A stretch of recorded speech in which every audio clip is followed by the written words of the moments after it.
Suspect arrested for murder of 23-year-old Little Diamond man.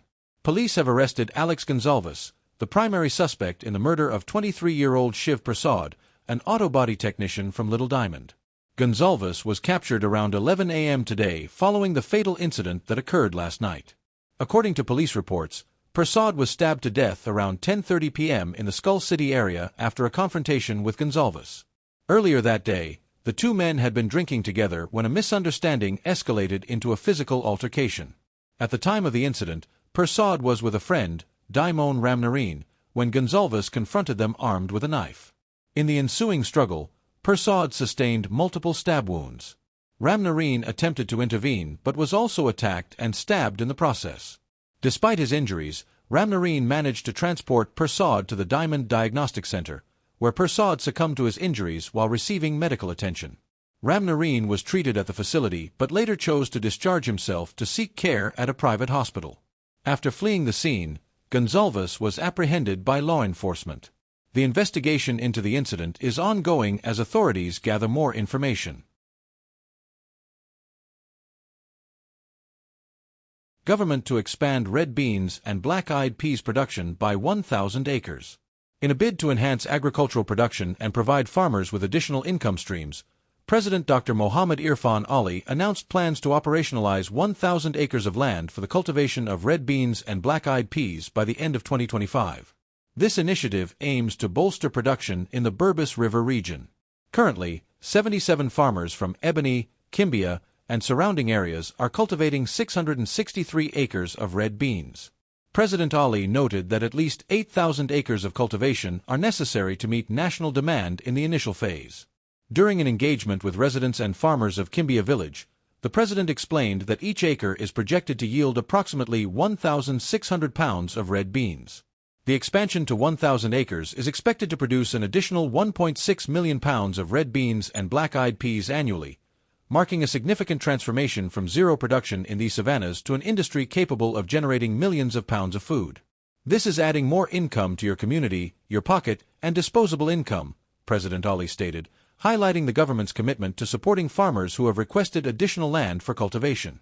The president emphasized the government's dedication to agriculture and food production, positioning these sectors as the backbone of the nation's economy and its contributions to the Caribbean community, CARICOM. In addition to crop cultivation, President Ali encouraged farmers to explore large-scale swine production, promising government support if there is sufficient community interest. This initiative aims to diversify income sources while enhancing national food security. The government is also extending support to cash crop farmers, providing planting materials, fertilizers, seeds, and farming implements. President Ali proposed incorporating innovation and technology, such as shadehouse techniques for cultivating high-value crops like chili peppers. To further support farmers, the government plans to construct a $1.2 billion silo facility in Kimbia for the storage of legumes. This facility will complement small-scale production efforts and enhance overall output. Accompanying President Ali during this announcement were Minister of Agriculture Zulfikar Mustafa and other technical staff from the ministry. Under President Ali's leadership, Guyana aims to position itself as a major food supplier to the Caribbean, aligning with the regional goal of achieving self-sufficiency by 2030. Tragic accident claims lives of 3 young men in quarantine. Tragedy struck early Monday morning when a horrific motorcycle accident on the number 79 public road resulted in the deaths of 3 young men. The deceased have been identified as 18-year-old Kayshawn Ramnauth, a laborer from number 60 village, and 21-year-old Amir Subhan, a supervisor at Queensway Security Service.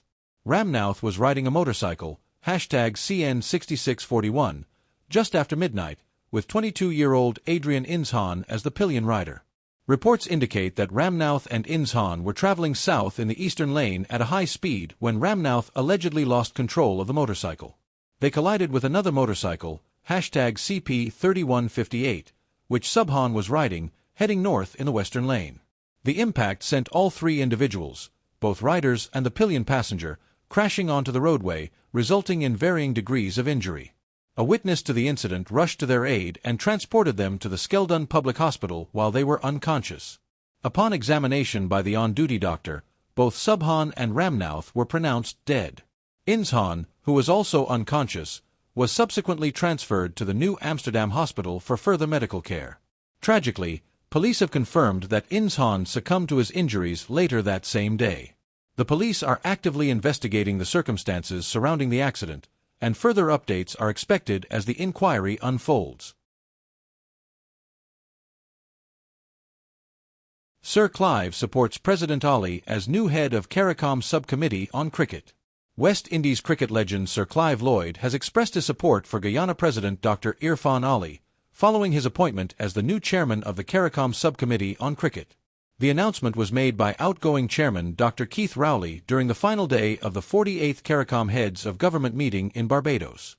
Sir Clive, a prominent figure in cricket history and one of the sport's most successful captains, praised Dr. Ali's passion for cricket and his commitment to fostering growth, development, and unity among the West Indies nations. "I welcome the appointment of Dr. Ali to this very crucial and strategic post in our cricket," Sir Clive stated. "He has demonstrated his love for cricket and a true understanding of what is required to move the game forward." He urged Dr. Ali to focus on grassroots and pathway programs across the region, emphasizing the importance of rebuilding West Indies cricket stature on the global stage.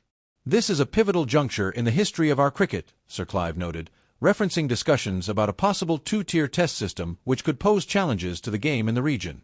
One of the immediate priorities, according to Sir Clive, is to restore West Indies cricket to its former glory. He called for dialogue between CARICOM, Cricket West Indies, CWI, and the International Cricket Council, ICC, to address the unique challenges faced by Caribbean cricket.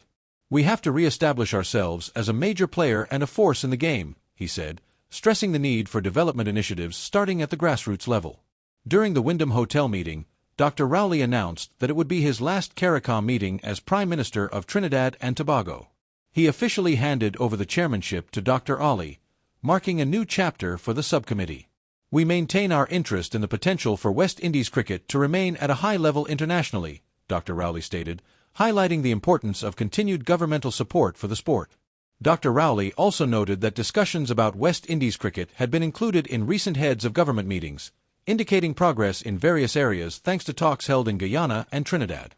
As Dr. Ali steps into this significant role, the cricketing community looks forward to his leadership and vision for the future of West Indies cricket. Pedestrian killed in Williamsburg quarantine accident. Police are investigating a fatal accident that occurred on Sunday, February 23, 2025, around 7:30 p.m. on Williamsburg Public Road, Quarantine, Burbus. The incident involved a motor lorry, registration #GTT6824, and a pedestrian, resulting in the tragic death of 64-year-old Dennis Gilks, who was a vagrant with no fixed abode. According to police reports, the lorry is owned by Bamana Nadesan of Lot 19 D. Nig Settlement, Corinty, Burbus, and was driven by 24-year-old Nicholas Yadram, a chauffeur from Lot 4, Block 1, Kilcoy Chesney Village. Initial investigations indicate that the lorry was traveling west along Williamsburg Public Road at a normal rate of speed. Yadram reported that two motorcars were ahead of him when the front car overtook the other. At that moment, he noticed Gilks walking in the center of his lane approximately 10 feet away. In an attempt to avoid a collision, Yadram applied the brakes, but the front portion of the lorry struck Gilks, causing him to fall onto the road and sustain multiple injuries. After the accident, Yadram, along with bystanders, transported Gilks, who was unconscious, to the Port Morant Public Hospital in the same lorry. Unfortunately, upon arrival, he was pronounced dead by the attending physician. The body of Dennis Gilks is currently at Ramu's funeral home, awaiting a post-mortem examination. Police investigations into the incident are ongoing.